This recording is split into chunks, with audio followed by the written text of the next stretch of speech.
Hello, tea friends. This is Barb Gully from Barb's Tea Service, and we're back with our podcast at On TV Studios. Mm-hmm. And I'm here, as always, with studio engineer, co-host, and arm candy, Chris Gully. Showing up for duty again. Nice. Very good. All right. I'm glad you're here. All right. Thanks. And we are back in the studio after no hiatus from our last podcast. We're very workmanlike. So we're back after a week, but we do have some unfinished business from our last podcast. Ran out of time. We did. And we were talking about our visit to New York. We saw the Morgan Library. We saw the Frick Museum. Mm-hmm. And there was an item in the Frick Museum that we said we would talk about at our next podcast. And here we are. Here we are. We're going to be talking about a very special teapot. All right. Okay. So we're going to be talking about some kind of unusual things today. Yes. Not that everything... As we do. You're right. Not everything's so standard. But it's tea and tea adjacent. So we're going to talk about Bottger's teapot. Right. And we're going to talk about garden accessories. Okay, yes. From old to new. Yes. And we're going to talk about ornamental hermits. Okay, yes. And garden gnomes. You said what? But first, tea. There we go.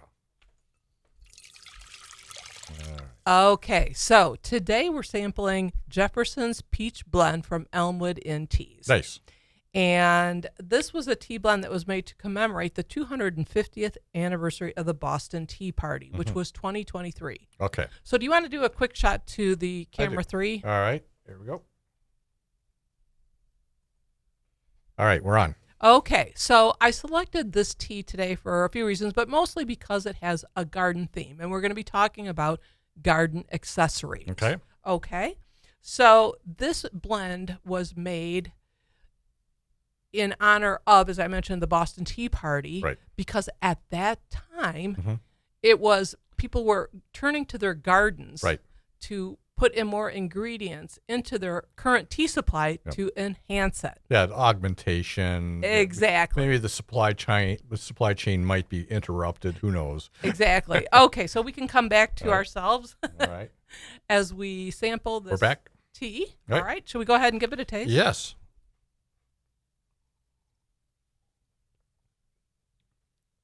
Oh, that's very light. It's got the the strawberry comes across, and there's Peach. Peach. I know that. And there's some something flowery. Florals. Yeah, Okay, yeah. very good. Okay, so this, as I mentioned, was it's an Elmwood Inn tea. Okay. We've talked about the owners and our tea acquaintances, Bruce and Shelley Richardson. Right. So they manage Elmwood Inn Teas. Bruce Richardson is also the tea master for the Boston Ships and the Boston Tea Party Ships and Museum. Okay. In Boston. Yes. And he's made special blends for them, including this one. Yes. And as I mentioned, they put ingredients in to enhance or extend their supply. Peaches were a big thing. Right. And one of the first to plant a peach tree was Thomas Jefferson at Monticello in 1768. All right. And Monticello, a little bit of trivia, means little mountain in Italian. Okay. All right. Okay. So this, again, has the black tea and the freeze-dried peaches in it. Right. Peaches is pretty predominant. You can Right. peach taste. But you mentioned some florals. So, yes, it does. It has blackberry leaves as well as some marigold and sunflower petals. Oh, okay. All right. So I don't know if it's very pronounced. It's kind of a back of the tongue. Yes, Yep. exactly. And I rediscovered this tea. I've had it for a couple of years. When our son Rob came over and he was looking in my tea cabinet and he found this and he goes, "Oh, can I have some of this?" And I said, "Sure." So he made a pot, and we all really kind of enjoyed it all over again. Right. And word about Rob. Yes. So he is approaching a milestone Yes. at the BTS podcast. Yes. He will soon be the honorable 5-time guest. Right. And we've got something very special planned for that in the future. Yes. So please stay tuned. It's quite coveted. It is. And very near future, I should say. All right. Okay. So just a word before we leave this tea. All right. So I mentioned it was 2023. Right. That means that according to our rule of thumb for expiration dates, we're getting there. Right. So as we had mentioned before, with our expiration dates, we have black usually has 2, sometimes 3 years, white 1 to 2, Right. green 1, and herbals about 3 months. Yeah. And of course, another indicator other than an expiration date Right. is just how it looks, how does it smell, Right. and how does it taste. Yeah. Yeah. And I think this still That holds checks up. all the above. Yeah. Exactly. And also, storage is important. You want to keep it away Right. from the extreme heats Right. and sunlight, and store it in a airtight So container. throwing it on your back deck in the blazing sun in the middle of summer is not good, or is that what you're saying? That's right. Okay. That is right. All right. So Okay. it still tastes quite good. Good to know. Okay, so let's get back to New York. All right. Okay, so I mentioned that we were at the Frick Museum. Yes. And this was built by Henry Clay Frick in 1913. Right. It's on Fifth Avenue, and it was initially a private home. Right. But he had the idea that it would eventually turn into an art museum for the public, Right. which it has been for almost 90 years. And we went there this month Right. with our New York gang and our daughter Rachel. And this was just shortly after it reopened after being closed Right. for 5 years Right. for renovations and other issues. And so we were part of that Mhm. big Yep. celebration. But I think our favorite part was the first floor. Right. And they had that a lot of the original furnishings. They Right. had that beautiful garden court. And I loved the portico gallery. Yes. That's where I got to see Bottger's teapot. It was amazing. Wasn't it? So a little bit of backstory on this. So during quarantine times, Right. during COVID, Yeah. the Frick Museum had this weekly series called Cocktails with a Curator. Right. And they would feature a curator who would highlight something in the Frick collection Mhm. along with a cocktail recipe. Right. And one of my favorites was on Bottger's teapot. Okay. And I played this over and over again, Okay. like it was some sort of Casey Kasem chart topper. Although you didn't have much else to do being in lockdown. That explains a little bit. Okay. And maybe that's good because. Yeah. Okay, so yes. So what we learned from this was that Bottger was born in Germany Right. in 1682, and he came from a family whose trade was minting coins. Okay. So he took some of that knowledge Yeah. and he spun this tale Mhm. that he could turn base metals into gold. Oh, it could be a scam. I don't know. Yes, and he was Yeah. boasting alchemy. Okay. hmm And that got the attention of some Yeah. higher ups. Okay. Who can be fooled by anything? Right. Things never change. Right. So the first one was Frederick of Prussia. Right. And he summons Bottger to come Yeah. and make him some gold. Yeah. So right now. Guess what? Oh, what? He failed. Oh, boy. So I hate when that happens. yes. So he fled to the Dresden-Meissen area Right. of Germany. And here's where he caught the attention of Augustus the Strong. While he was on the lam. Right. So I should say August the Strong. Right. August the Strong, King of Poland, Right. and also ruler of Saxony. Okay. So he takes Bottger into a workshop/prison. Okay. Says, make me some gold. Yeah. He was also paired with another Yeah. artist/prisoner. Okay. And I've got to look at this name to pronounce it, and Yeah. it's probably not pronounced totally correct, but Yeah. it's Onfrid Walter von Schernhaus. Well, that's a suspicious name. And Schernhaus, what he was working on was reproducing Chinese porcelain. Right. And this was a big favorite in Europe. Right. They were starting to import. They were importing. At this time, 16th, 17th century, Right. they were getting new goods. Right. Coffee, Right. chocolate, and tea from China. Right. As well as porcelain Right. from China. And Right. it was highly valued, Yep. very expensive. And they couldn't make it locally to the same quality. Exactly. Yeah. So that's what Schernhaus and was working on. Right. And August the Strong loved porcelain. Yes. He really did. And A man's got to have his hobbies. and he did. He Right. loved it so much Yes. that he actually traded 600 men to the King of Prussia. Yes. From his army. Not just random guys. Yes, right. From the army. Good point. In exchange for 150 pieces of Chinese porcelain. Quite the trade. Yes, but guess what? Uh-oh. Ironically, Yes. some of those same men were among those soldiers who fought against August. Oh, there's a lesson there, I Yes, guess. yes. I'm not sure what it is. Well, I'm going to say that Yes. gives new meaning to an investment making a killing. Oh, boy. Ew. Okay. All right. So back to... I didn't love that. You shouldn't. Okay. So Bottger and Scharnaus, he's watching what his his companion is working on, and he realizes he needs to pivot. Right. Yep. This is his salvation. Right. He's going to stick to making porcelain. Right. And after Scharnaus dies, then he picks it up and really starts going for it. Right. And it's probably worth noting, alchemy was kind of the precursor to,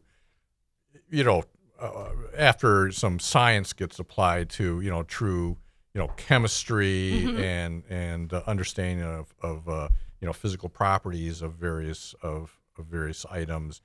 And so that was kind of a springboard for a lot of the goods and that we have today. Right. And so, I mean, we kind of say, oh, he's an alchemist, but it wasn't exactly science. They were, but there was the beginnings of a methodology to developing, housewares and goods and that sort of thing. So there was some, he did a good thing. Yes, that's a great point, because it's just not smoke and mirrors. Right, I mean, right. there was something to be gleaned from this after all. Yep. So, yes, okay, good point. Yep. We're just not chasing unicorns. And that's right. Yeah. Okay. So, Bottger actually does succeed. Right. And his first step to that is this red stoneware. Right. And he puts a combination of kaolin, red clay, and feldspar. Right. And this isn't the fine white porcelain. Right. He's going to get to that in 2 years. But this red stoneware was the foundation. Right. And it has kind of a beauty of its own. Right. And it could be polished, give a high shine, or it could retain its matte finish. Right. And this is what Bottger's teapot was from, right. the red stoneware. Okay. And it is part of the Frick collection. Okay. And I'm going to show a picture. All right. Let me know when you're ready. Okay, let me get over to... All right, we're going to throw an example up there. Here we go. Okay.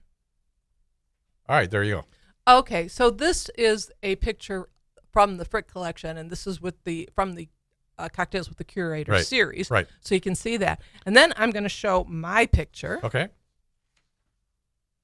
There you go. Okay, and that's in the portico. Portico? Yes, the Portico gallery. Right. And it's among many things. So this is a close-up. It's probably not the best picture. Right. Wasn't exactly sure about their policy about photographs. It was a little... You were surreptitiously doing... Right. That. Right. They don't there's certain areas that you are restricted, but this was in a gallery where there's all windows and everything. Yeah. I saw a bunch of other people taking pictures. Therefore, it was perfectly fine. All right. So, okay. So I had waited almost 5 years to see this teapot. What did you think of? It was, it was very, so this was in that hallway, and I don't know how, the stuff was just like exposed, it was out in the open. Right. And just sitting on shelves, and I'm wondering, are these like glued down or anything like that? Because someone with a backpack can, not watching what they're doing can probably do some damage, but I don't know. Well, it was fairly highly regulated. They would, if it was getting too busy, they made you hold back. They only allowed a certain amount in there, but it was still busy, and that's all it would take. But anyway, all right, should we move back? Yes, right. yes, move back to us. All right, we're back. Okay, great. So this, it really was a highlight. Right. I loved it, and it is. We featured the original Bottger teapot story in 2021. I also, this week's most recent podcast talks about our visit to see this teapot. Right. And so I'm going to put, as I do, I'll put the links to those blog stories in the comment sections for our podcast. Okay. So I just want to, before we get to the garden accessories, because it's fun. It's a fun one. Just to note that I want to just bring back something we talked about when we did our podcast a month ago on the Netherlands and Holland. And we mentioned that they were the first to, one of the first in Europe to import tea and porcelain. Right. And they again, it was highly desirable, very expensive, Right. so they started making their own Right. Delft Right. porcelain. But it lacked kaolin. Right. That wasn't part of their... Yeah. So for context, this is a state secret in China on how this was made. It was that was very tightly controlled. Okay, So yes. they had a monopoly on it at the time. Right. So that's why it took Bottger so long to Right. figure this out. Right. But since they didn't have the kaolin at their disposal, Right. the porcelain wasn't as good. It was probably brittle and Right, easily broken. right. Not as good quality. So when we mentioned that kaolin was discovered in Cornwall, England, Right. and then we see here in Meissen and Dresden. Right. So that They cracked the code. they did, and that became very desirable, Yeah. and the Delft market Yeah. dropped a bit. Okay. Okay. All right. So, and as we mentioned, Dresden and Meissen are still two places very well known Right. for China. Very good. Okay. Okay. So let's get to garden ornaments. Okay. And this was just kind of what Out of the blue. totally out of the blue. Yeah. And was it last week you sent me this Yeah. headline grabber? Yeah. It was it was one of those like, oh, is this real? Yeah. Right. So we were talking about 16th, 17th century Europe. Right. Now we're going to just move up a little bit to 18th, 19th Right. century All right. England. Yeah, and so you've got great wealth and great estates being established, and money chases things to build or to Right. do. Right. And this is a weird example of that. It is. This garden ornament was a status symbol Right. for wealthy landowners Right. in England, Yeah. Georgian period. They call them follies. They started with follies, Right, right. So it would be just ornamental Right. things on Yeah. a Like a tower or something. tower, or an a arch. gate, Yeah. a menagerie, a little cage or Yeah, whatever. yeah. And they became popular because at this time we were getting away from the very Natural. very studied and curated. Oh yeah. garden where it was Right. all- All rows and hedges Yes, and things yes, like that. Right. yes. Right. Okay. So then comes in we want a more natural aesthetic. Oh, great. Right. Where things are but it's still Yeah. heavily designed. Yeah, exactly, And yeah. a lot of money. Yeah, So yeah. they overdid Yeah. making it look Yeah, natural. right, So the right. natural aesthetic is in. Right. So then they put in these little follies. Right. And one of the people who made this very popular, Yeah. this natural The aesthetic, best name ever. Capability Brown. I love it. All right. And Rachel and Sean. Yeah. So he was one that will be familiar to people who Yeah. maybe are interested in Yes. landscaping, Right. these fine country estates. He was a renowned designer to the rich. Exactly. Over 200 parks and estates. Right. A couple of we visited, Yeah. top names, Right. Chatsworth and Blenheim Palace. Right, right. Okay. So they had these follies. Right. And one of the things that became very popular was an item called a hermitage. Yes. And this is a structure. It could be a little grotto. It Right. could be a tree house where a hermit would be imagined to live. Right. And, Yes. but, And why not? right. And these became so popular that by 1750, Right. if you could only have one structure in your garden, Right. it had to be a hermitage. It had to be. It had to be hermitage. And I just want to note that because we found this such a curious thing, it came from your original headline came from the Curiosities Museum in Dublin. Right. Right. So we're going to dig Yeah. a little bit more Right. and talk about, where we can find more. Because we had heard of these Right, hermitages right, and yeah. we'd kind of joked around Right. about them. But we did some digging. So we checked with the Smithsonian. We took a trip down to allthat'sinteresting.com, Right. as well as I Learned This Today video Yep. series. The Okay. hermit rabbit hole, if you will. Right. Okay, so these were really popular between 1727 and 1830. Right. And as I mentioned, if you could only have one, you'd want a hermitage. Yes. And it started out as something that was imagined, someone Right. who would Yeah. live there. Yeah. But you know what? We're not done. We're not done. These wealthy landowners, they upped the ante. Yes. They wanted somebody living Uh huh. in their Yes. hermitage. Okay. So there became a need Yes. for Yeah. hermits to be Yeah. hired. Right. And this was, it came with some requirements. Yes. And actually, some of these wealthy landowners would put out advertisements. Yeah.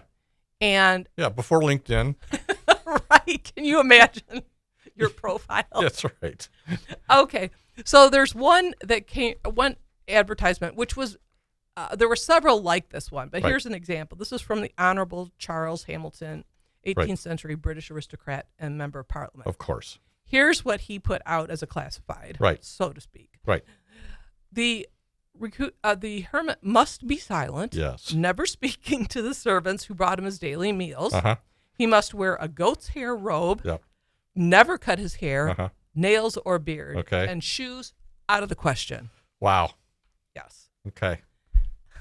So This is a real thing. it is a real thing.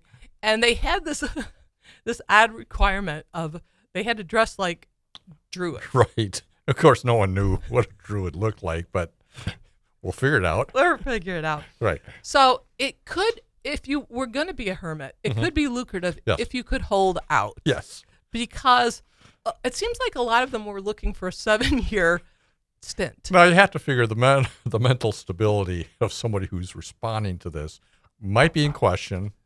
Oh, well, right. Yeah. Or if you really loved Right. a life of solitude, Right. maybe not so bad. Okay. But if you held up your bargain Right. for 7 years, Okay. you could make up to 500 to 700 pounds, which today would be 95,000 to 130,000. Not bad. Okay. Yeah, Yeah. yeah. But there wasn't a lot of longevity. Right. Right.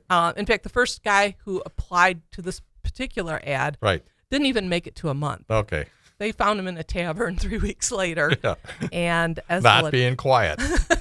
right. Okay. But the part of the requirement of the hermit to be quiet Uh-huh. wasn't always essential, Right. because now they're starting to be tourist attractions. Exactly.